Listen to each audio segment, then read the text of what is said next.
O slide eu mandei, tá? Não sei se vocês pegaram aí, pegou, né?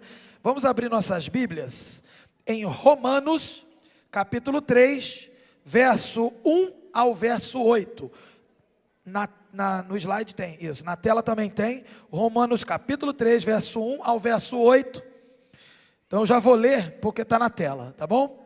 Eu leio e os irmãos acompanham, por favor. Qual é, pois, a vantagem do judeu? Ou qual a utilidade da circuncisão? Muita, em toda a maneira, porque primeiramente as palavras de Deus lhe foram confiadas. Pois que, se alguns foram incrédulos, a sua incredulidade aniquilará a fidelidade de Deus? De maneira nenhuma. Sempre seja Deus verdadeiro e todo homem mentiroso, como está escrito, para que sejais justificados em tuas palavras e venças quando fores julgado. E se a nossa justiça for causa da justiça de Deus, que diremos? Porventura será Deus injusto, trazendo ira sobre nós? Falo como homem. De maneira nenhuma. De outro modo, como julgará Deus o mundo? Mas se pela minha mentira abundou mais a verdade de Deus para a sua glória, porque sou eu ainda julgado também como pecador? E por que não dizemos, como somos blasfemados, e como alguns dizem que dizemos, façamos males para que venham bens? A condenação desses é justa. Vamos orar. Senhor Deus, a Tua palavra está diante de nós. Que o Teu Espírito agora abra as nossas mentes, traduza este texto e que sejamos iluminados e abençoados pelo Senhor. No nome de Jesus, amém. O tema do nosso sermão, desse texto aqui, a gente pode dar um tema, um título, como está na sua tela aí, ó. A glória de Deus e a realidade do homem. Mas, meus irmãos, vocês perceberam na leitura? Que texto viajante. Perceberam? Eu estou falando aí na linguagem de jovem, né? Porque quando eu prego domingo eu não posso, mas agora aqui. Que viagem é essa, entendeu? Nesse texto. Tu pode ler 3 vezes aí, tu vai ficar assim, que viagem é essa aqui, nesse texto. Esse é um dos textos mais difíceis da Bíblia toda, e com certeza, ou pelo menos o mais difícil, ou um dos mais ali, o primeiro, o segundo mais difícil da carta de Romanos. E logo começando o ano com esse alimento sólido, mas duro, que tem que ser mastigado para entender. E a gente precisa entender também o seguinte, a juventude aqui, o Ministério DNA, está estudando Romanos desde setembro, e estamos no capítulo 3, iniciando agora. Então a gente estudou o 1 e o 2, e agora é o 3. E qual é o objetivo da carta de Romanos? Eu não vou repetir tudo, eu sugiro que você entre no canal da igreja, ou no meu canal pessoal, que tem lá a série de sermões de Romanos, para você entender todo esse começo. Mas eu vou dar aqui só uma arrumada na nossa mente, porque aqui o negócio é muito complicado, complexo. É o seguinte, o objetivo de Paulo queria ir para Roma, para a igreja de Roma. Ele não fundou esta igreja, mas ele queria ir para Roma, para estar, né, com esses irmãos. Ele estava vindo de Jerusalém, passou em Jerusalém, vindo de outras, das suas viagens e tal. E ele tinha um objetivo de chegar em Roma, ter um tempo com os irmãos ali, servir ao Senhor com eles ali e se organizar para ir para a Espanha fazer missões. Então ele queria que Roma fosse uma base, quem que ia também ajudá-lo para ir fazer missões na Espanha, pregar o evangelho na Espanha. Esse é o objetivo geral. E ele também queria combater alguns boatos, algumas coisas que chegaram sobre ele, a igreja de Roma, falando mal dele, falando coisas erradas acerca dele. E aí então ele resolve, por isso que ele escreve esse compêndio teológico, uma profundidade teológica que tem nas outras cartas, mas os detalhes que ele coloca em Romanos, ele só faz em Romanos, ele não aprofunda com tantos detalhes como na carta de Romanos, porque ele tem um objetivo ali de não deixar dúvidas. E o capítulo 1, 2 e 3, é um capítulo, no caso do 1, é de apresentação, e já inicia ali falando, tentando mostrar que todo ser humano Ele fala da natureza, lembra disso? Ele fala da natureza, fala que existe uma revelação de Deus na natureza e que não tem ninguém que possa dizer que não existe Deus. Essas pessoas que falam que não existe Deus, elas são indesculpáveis. No ser humano, nele mesmo, no interior do homem, há uma noção de Deus, uma percepção de Deus, e a gente chama isso de revelação geral. Ele fala disso, fala da idolatria, fala da imoralidade sexual, fala que os homens preferiram viver o caminho do seu coração enganoso, ao invés de reconhecer que existe Deus e darem glórias a Deus. E o objetivo então de Paulo, quando escreve o capítulo 1, o 2 e o 3, é mostrar que toda a humanidade está condenada, destinada ao inferno, a não ser que haja a intervenção do Evangelho, que é o poder de Deus para a salvação de todo aquele que crê. Então esse é o objetivo. Então ele começa no capítulo 1 falando de todos os povos, mas no capítulo 2 e no capítulo 3, que está iniciando agora, ele tem que mostrar também que os judeus também iriam para o inferno. Se não reconhecessem Jesus Cristo como Senhor, se não buscassem ao Senhor de verdade, eles também, juntamente com todos os outros povos, não poderiam bater no peito que eram filhos de Deus, não. Eles iam para o inferno, para a condenação. E aí, no capítulo 2, que a gente teve a oportunidade aí de ouvir Rafael, o seminarista Rafael, nosso líder de juventude aqui, de jovens também, o Rodrigo, que também teve oportunidade, o Diogo e eu também, o seminarista Diogo, nós compartilhamos sobre o capítulo 2, uma situação muito interessante. Paulo começa a fazer uma figura de linguagem, e essa figura de linguagem é chamada de diatribe, e essa figura de linguagem é o quê? Ele imagina um oponente que está argumentando com ele, mas é isso aqui, mas é aquilo outro, mas não é isso, e ele imagina esse oponente e ele começa a responder essas perguntas. E é por isso que esse texto é complicado, porque você precisa entender que ele está meio que esquizofrênico aqui, falando com ele mesmo, assim, com esse oponente imaginário. E é engraçado que às vezes eu me pego, eu faço isso algumas vezes. Eu vou falar alguma coisa da orientação, já começo a imaginar o que o outro vai falar, aí eu já respondo sem ele falar nada, entendeu? A gente às vezes quando quer passar alguns recados, a gente acaba fazendo isso. Isso faz parte. E a gente que é da teologia também. Mas todo mundo faz isso. Só que Paulo fez de uma forma filosófica, organizada, no texto aqui. Então, esse é o contexto. E o capítulo 3, ele vai continuar querendo mostrar que o judeu é hipócrita. O judeu que bate no peito, que está garantido, que é filho de Deus, ele é hipócrita, porque ele não vive aquilo que ele está falando. Ele não vive. É como em João capítulo 8, quando Jesus encontra, está ali numa conversa, num debate com fariseus, e os fariseus dizem para Jesus assim: nós somos filhos de Abraão. Tipo assim, e aí, agora eu quero ver. E aí Jesus fala assim: não são não. Porque se vocês fossem filhos de Abraão, vocês iam se comportar igual a Abraão. Vocês iam fazer as coisas que Abraão faz. Vocês iam fazer a obra que Abraão fazia. Mas vocês não são filhos de Abraão mesmo. Vocês são filhos do diabo, porque as obras que vocês fazem são iguais às obras do diabo. Jesus dá logo na lata. E se Jesus chamou judeu de filho do diabo, então Paulo está só repetindo aqui a situação. Só que ele faz um aprofundamento filosófico e argumenta. Então, eu já fiz aqui a introdução. Então vamos entender melhor isso aí. Primeiro ponto, Paulo quer mostrar no verso 1 e no verso 2 aí, que há muita vantagem em ser judeu. No último sermão do ano, final do capítulo 2, não sei se era o último ou o penúltimo, mas assim, caminhando para o final do capítulo 2, a gente estava falando sobre circuncisão, que o judeu tirava a onda e falava: eu sou circuncidado, não preciso de nada, estou com um selo sobrenatural aqui que me protege de toda a condenação, quase que fosse uma mandinga ali, entendeu? Ele estava falando isso, e aí Paulo condena isso, combate que não é. O selo da circuncisão, ele é importante, mas ele não é para garantir salvação, não tem ninguém garantido. E aí ele ainda vai falar assim, que mais importante do que a circuncisão, que a gente explicou lá, que era no corpo do menino, né, quando nasce, com 8 dias de vida, aí corta lá aquela pelezinha, né, do órgão masculino, e aquilo ali era um sinal, não era um poder sobrenatural, era um sinal.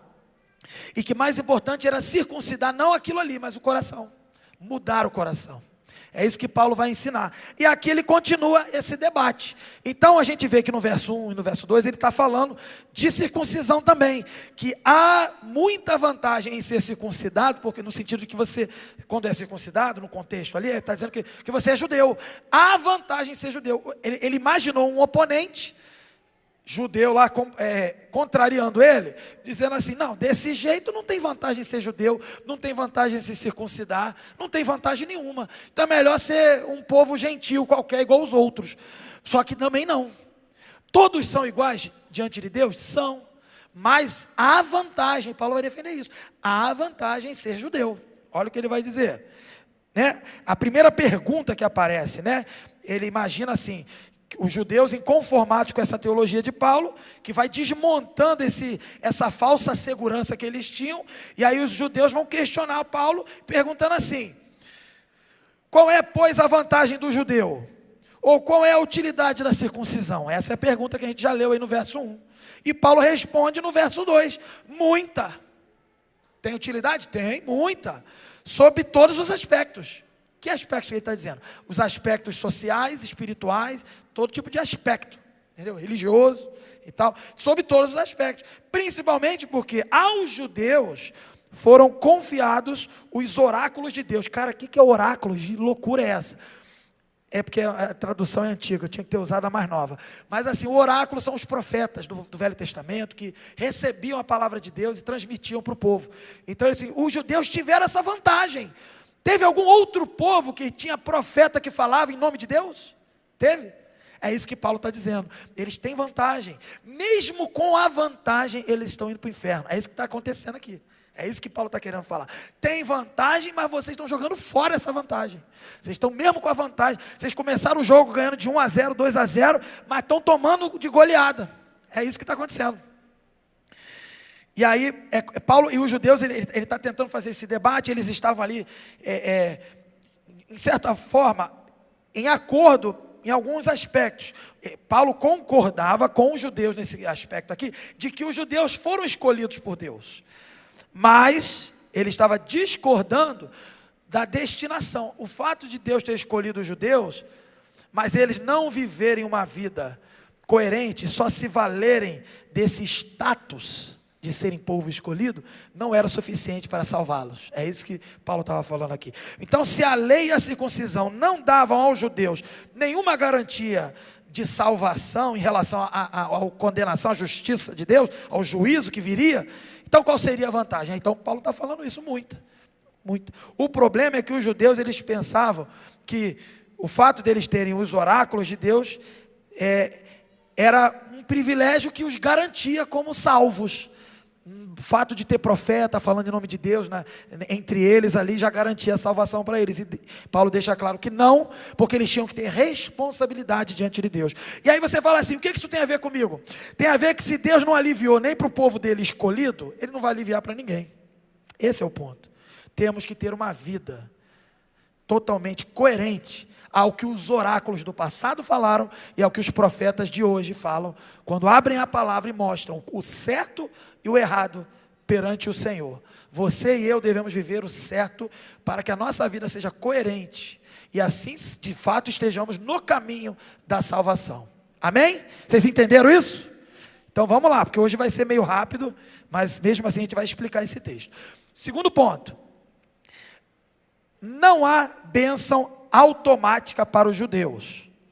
Versos 3 e 4. Aí vem a segunda pergunta: pois que, se alguns foram incrédulos, a sua incredulidade aniquilará a fidelidade de Deus? A pergunta que ele está fazendo aqui é o seguinte: o que acontece se alguns dos judeus não receberem a Cristo? Essa é a pergunta, traduzindo é isso. E aqui a gente vê claramente que foi a rejeição que eles tiveram em relação a Jesus, que era o Messias, esteve ali com eles, né, por parte de Israel. Essa rejeição, na verdade, segundo aqui a gente está vendo, parecia que estava anulando a fidelidade de Deus, mas não é isso. Eles estavam dizendo assim: olha, eu sou judeu, mas se eu preciso crer no Messias, e o Messias eu rejeitei, e o fato de eu rejeitar, isso está anulando a fidelidade de Deus, porque agora eu vou para o inferno. Eles estavam querendo dizer: não é possível, porque Deus é fiel, mesmo eu ter rejeitado, eu sou povo de Deus, Ele não pode me condenar, porque eu sou judeu. O cara batia no peito, ele rejeitou o Messias, e eles estavam querendo bater no peito, mesmo rejeitando o Messias. Esse é o contexto aqui. Eles eram de Deus, e eles tinham que ter acesso à bênção automática, e não é verdade. E é interessante que a pergunta pode ser melhor entendida dessa forma aqui, ó.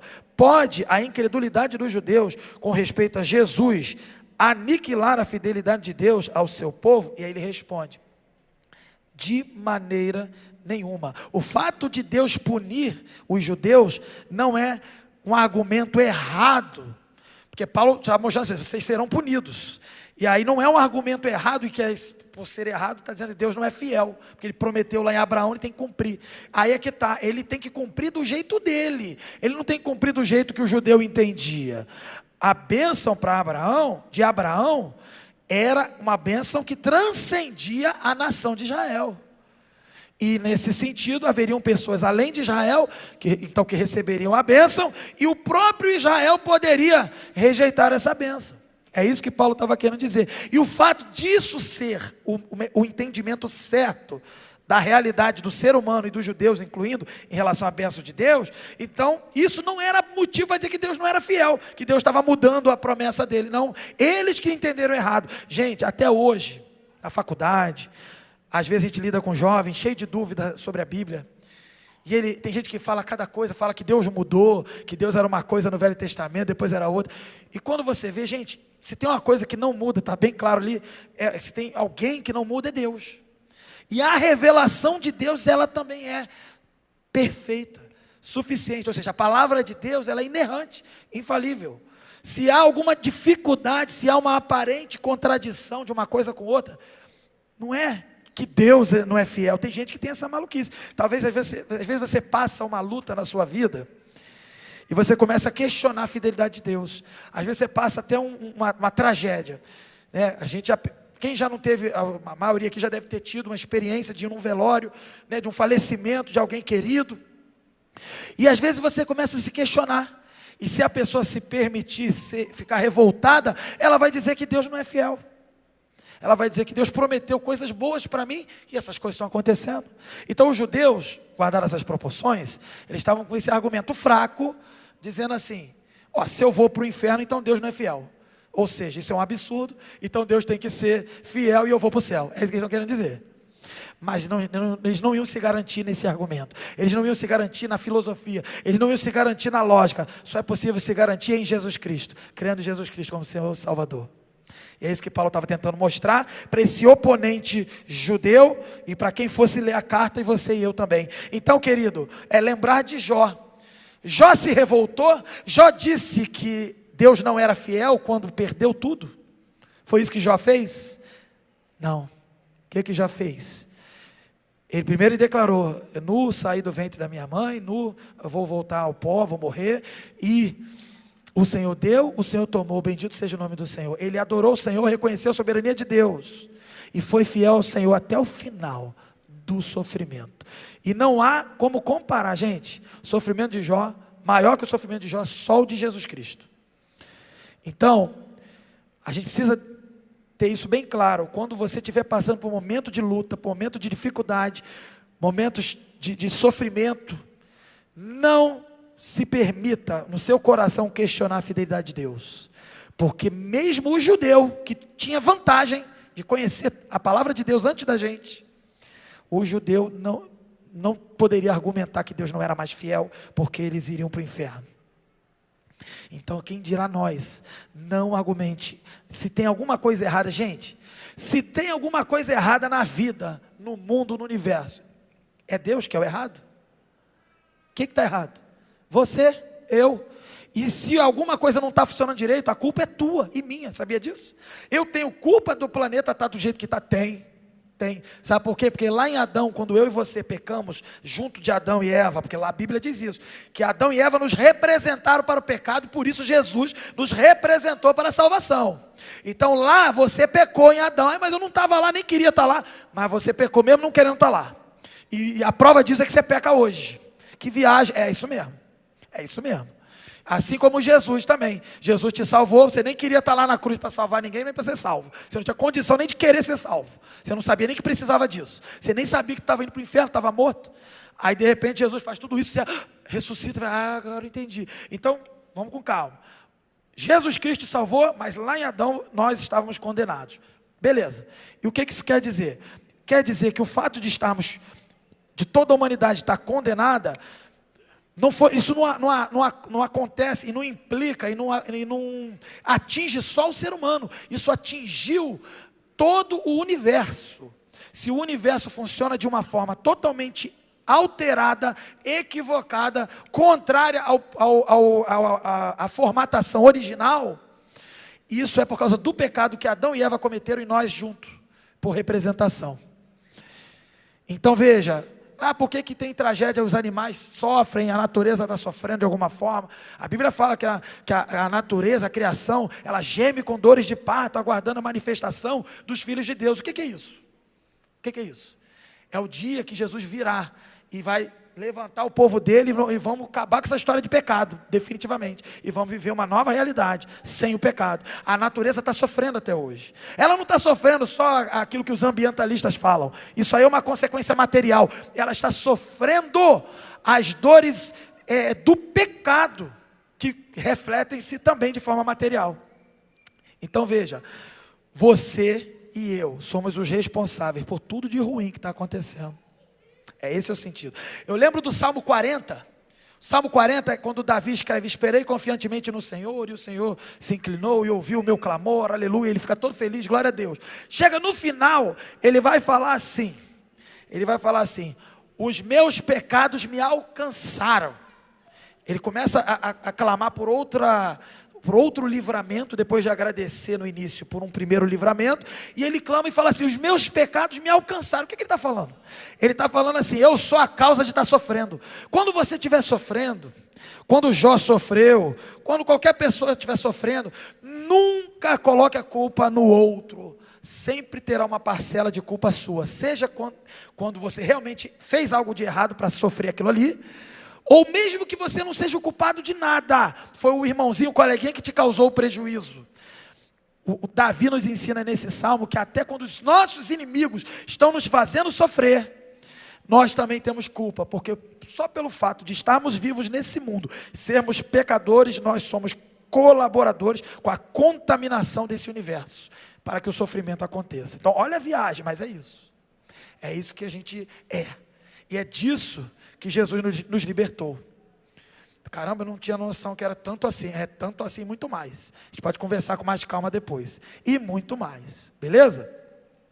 Então vamos lá. Aí, então não há uma bênção automática para os judeus. Eles tinham que entender isso.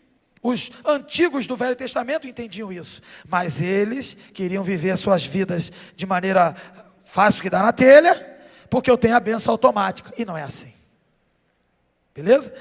E aí o próprio Paulo escreve a 2 Timóteo o seguinte versículo, 2 Timóteo 2, verso 13: sempre seja Deus verdadeiro e todo homem mentiroso, como está escrito, para que seja justificado em tuas palavras e venças quando fores julgado. Sabe o que ele está dizendo? Fale o que você quiser falar, Deus é sempre verdadeiro. Quem está errado e quem é o mentiroso é o homem. Entenderam? No próprio texto de 2 Timóteo, valeu irmãozinho, valeu. Próprio texto de 2 Timóteo, então, você vê que Paulo entende que Deus sempre será verdadeiro. Qualquer coisa de errada, qualquer incongruência, qualquer coisa que não está batendo é o quê? É o homem que está causando isso, beleza?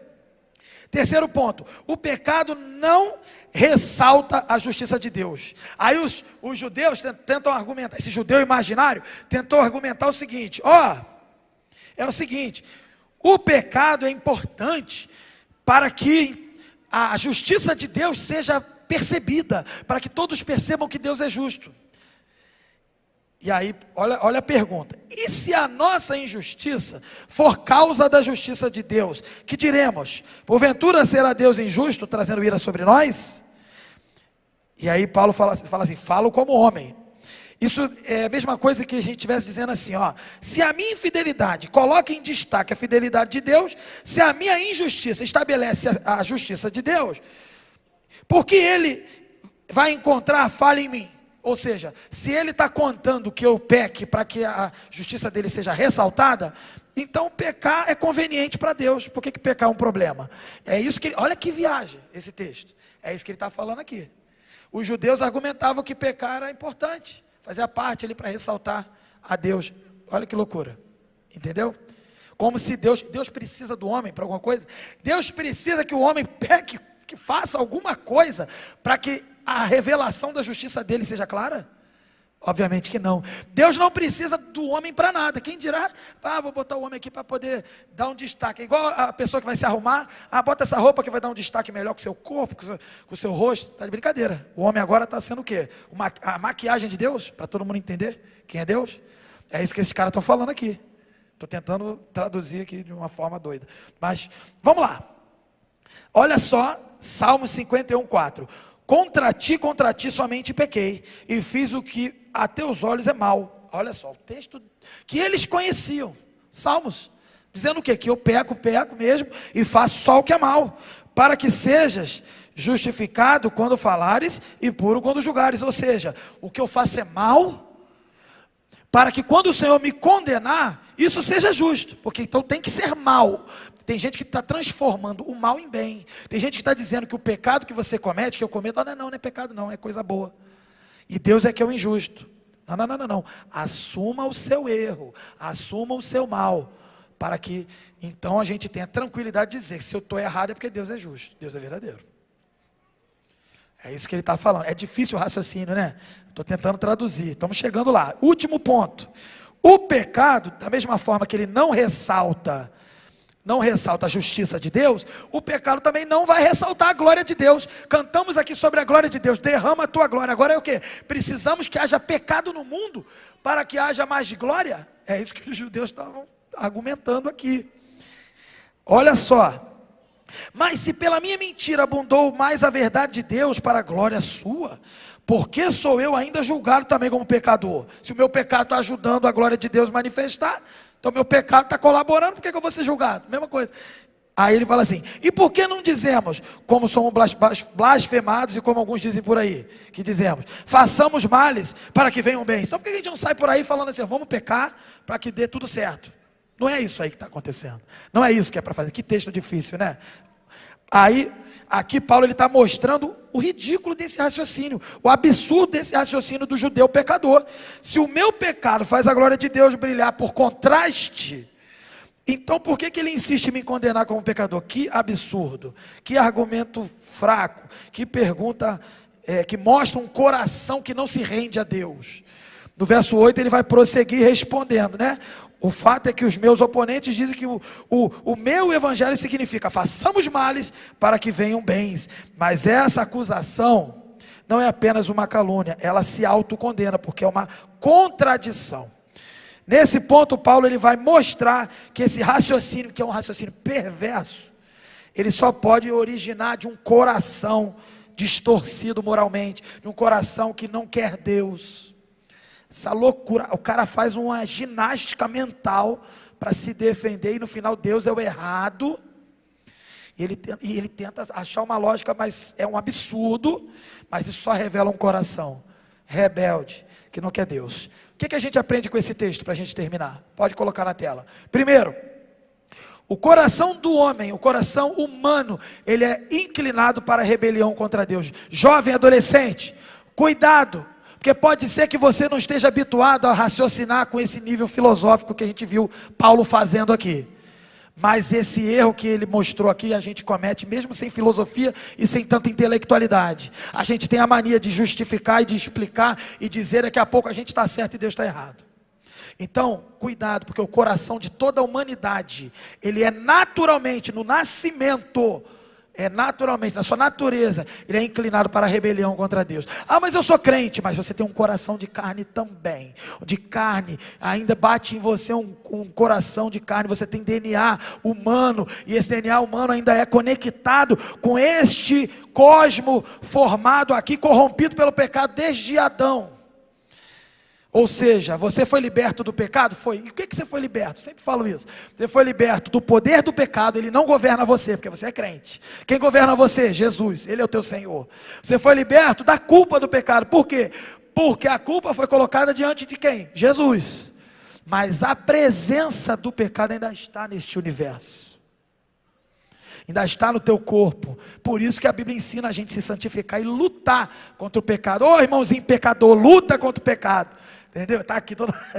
Então assim, Meu irmão, você tem que lutar contra o pecado. Se você entender isso, você nunca vai chegar às conclusões absurdas de que Deus é o errado da história. E é por isso que a gente vê lá fora certas manifestações artísticas, políticas, etc., dizendo coisas absurdas acerca de Jesus. Quem já ouviu alguma manifestação que diz que Jesus é travesti? Isso é absurdo.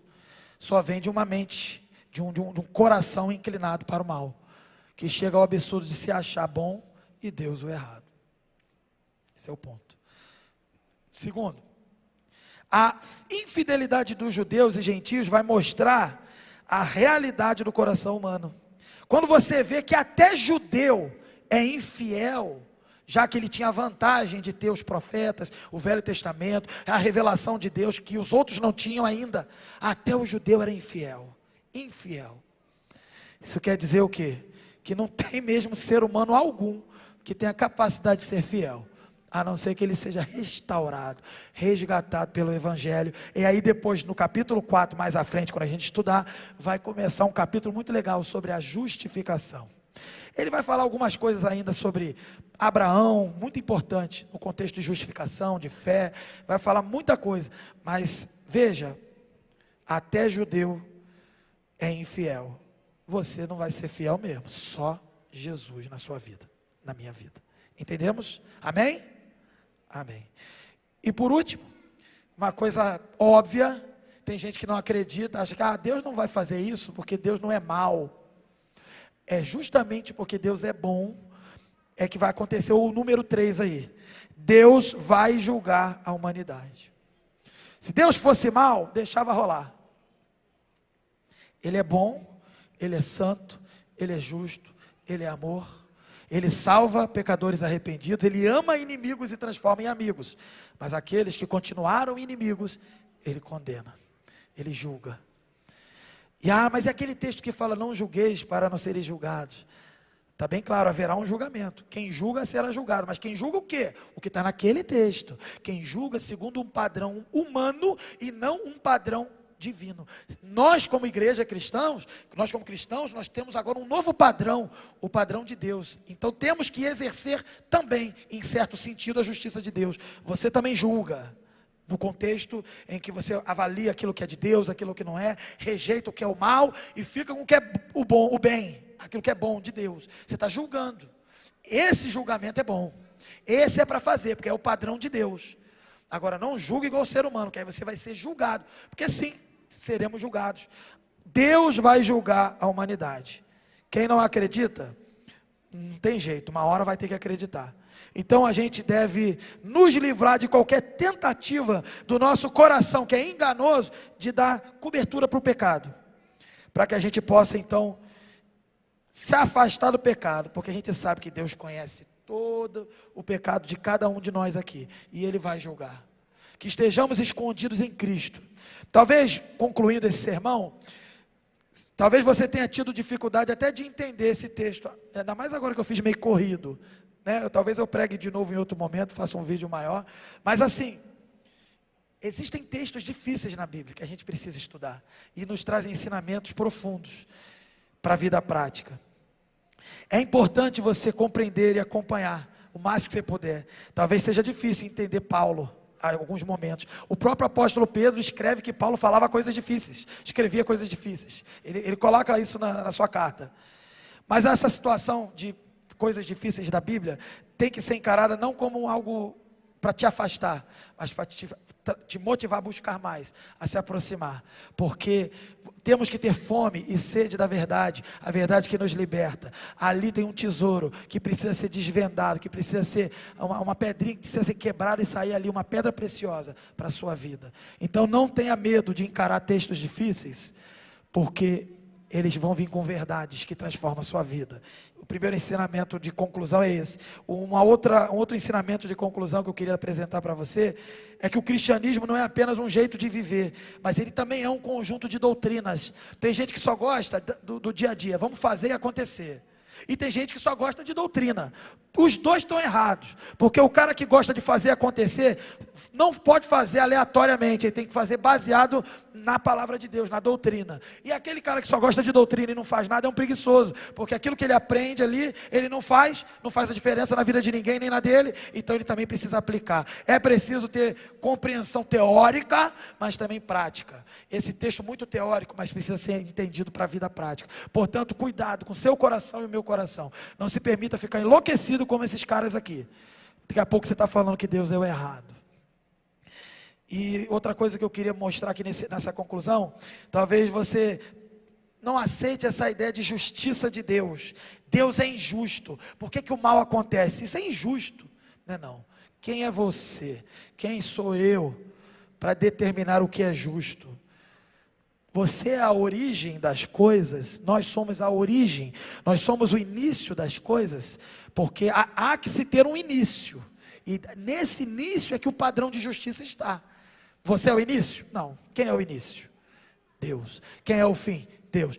Quem é o alfa e o ômega segundo Apocalipse? Jesus Cristo, o Cordeiro de Deus. Portanto, não tenha ousadia de dizer que Deus é injusto. Injusto é você, errado é você, tua mente não alcançou. Nunca coloque-se acima de Deus. Cuidado com isso. Sejamos humildes diante de Deus. Conforme até a irmã Vanessa orou aqui, que a gente aprenda a se humilhar diante do Senhor. Porque quando eu não compreender nada, não é desculpa para ser burro, gente, não é isso. Quando eu não compreender nada, eu me humilho e busco ao Senhor. Vai ter uma hora que eu vou conseguir compreender. Precisamos baixar a bola e deixar diminuir, para que o próprio Senhor, Ele cresça. É como João Batista falou, importa que eu diminua e Ele cresça. Então que o Senhor cresça, e nunca você tente crescer, para dizer que Deus é injusto. E também, diante disso aqui, a gente pode ter uma atitude, uma única só atitude diante da palavra de Deus, diante de tudo que a gente viu aqui. Humildade, a gente deve se curvar diante dele, reconhecer os nossos pecados. Talvez você não seja cristão, talvez você ache que é cristão, mas não é. Talvez de fato você seja cristão, não importa qual classificação seja a sua situação. Mas só tem uma coisa que nos torna iguais nesse sentido. Todos nós somos pecadores, precisamos da glória de Deus. Ele derramou a sua glória e misericórdia através de Jesus Cristo. E o nosso dever, seja cristão, seja convencido, seja convertido, é nos render e clamar pelo perdão e a misericórdia dele. E a Bíblia diz que aquele que busca o Senhor encontra. Aquele que confessa os seus pecados tem os seus pecados perdoados. Então seja você crente, seja você não crente, faça isso. Você tem a garantia do perdão, agora, nesse momento imediato. Ele vai me perdoar quando? Eu tenho que fazer quantas vezes? Eu tenho que ir quantas vezes lá na frente? Nenhuma vez, na verdade. Você só tem que reconhecer diante de Deus. Não precisa nem me avisar. Avisa a Deus, porque é Ele que perdoa. É isso que você precisa fazer. Reconheça o seu pecado. E por último, pense sobre isso. Entregue o seu coração agora, sem reservas. Muitas dúvidas a gente ainda vai ter na caminhada, mas elas vão ser esclarecidas na medida que você conhece mais sobre o Senhor. A principal certeza eu já estou te dando aqui hoje, que é a certeza do cristianismo, que mais importa aqui, que Deus é justo, os homens são mentirosos, e só tem uma saída, que é a gente se humilhar, clamar pelo perdão, receber esse perdão pela fé em Jesus Cristo, e receber uma nova vida que Ele dá para todo mundo que crê, e que para tanto o Senhor nos abençoe. Amém? Vamos orar? Vamos terminar o nosso culto?